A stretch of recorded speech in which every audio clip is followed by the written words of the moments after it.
Hello friends, welcome to our channel flip your coin. ज़्यादातर लोगों का नॉर्मली एक ही सेविंग्स अकाउंट होता है, क्योंकि उन्हें लगता है कि मल्टीपल अकाउंट्स को मैनेज क्यों करें अगर एक ही अकाउंट से काम होता है तो।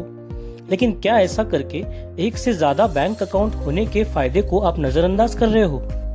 आज हम इस वीडियो में देखेंगे कि आपको कितने सेविंग्स अकाउंट ओपन करने चाहिए और उन्हें आप कैसे अपने फायदे के लिए यूज कर सकते हैं।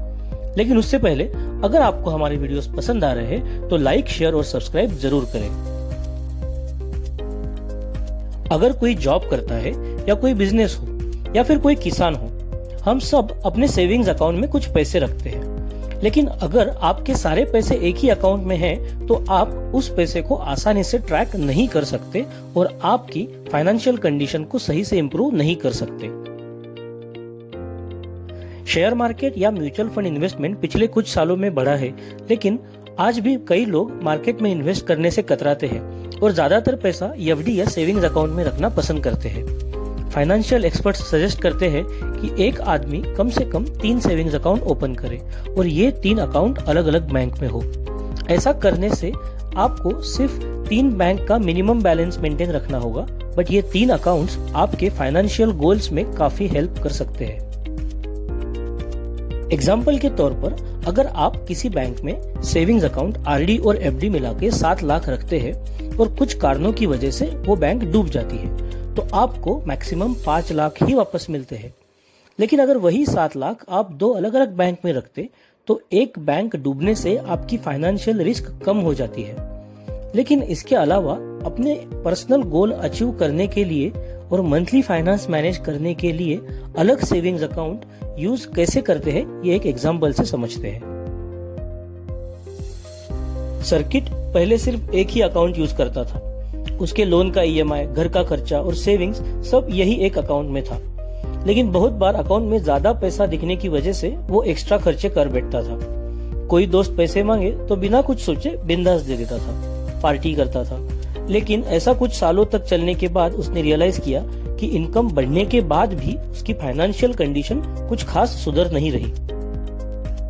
सर्किट की सैलरी 70,000 है और अब उसने 3 अलग बैंक्स में सेविंग्स अकाउंट ओपन किए हैं। बैंक ए में उसकी सारी इनकम आती है, जैसे कि सैलरी या फिर कोई और चीजें वो कमाता है, तो सारा इस बैंक में आता है।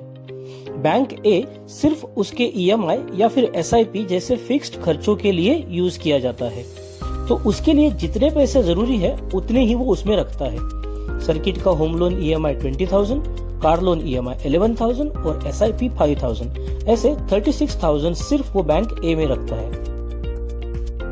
फिर उसने अपने मंथली एक्सपेंसेस कैलकुलेट किए, तो महीने के जो रेगुलर खर्चे हैं, जैसे कि grocery, light bill, mobile TV recharge, काम वाले बाई की तनख्वाह, सब्जी, पेट्रोल, बाहर होटल में खाने जाना, ये सब मिला के 20-25 हजार लगता है। तो वो हर महीने की 1 तारीख को 25,000 बैंक बी के अकाउंट में डालने लगा और सारे मंथली एक्सपेंसेस इससे करने लगा।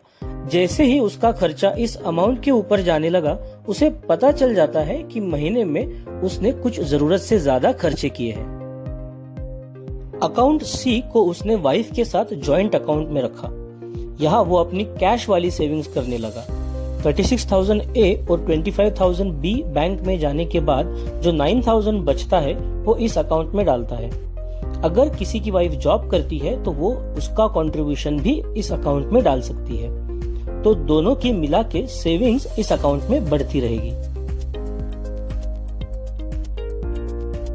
ऐसा करने से सर्किट का जो प्राइमरी अकाउंट था बैंक ए में, उसमें कुछ भी पैसे उसे नहीं दिखेंगे, तो वो जरूरत से ज्यादा एक्सपेंसेस नहीं करेगा और बैंक बी में वो मंथली खर्चों का ट्रैक आसानी से रख सकता है।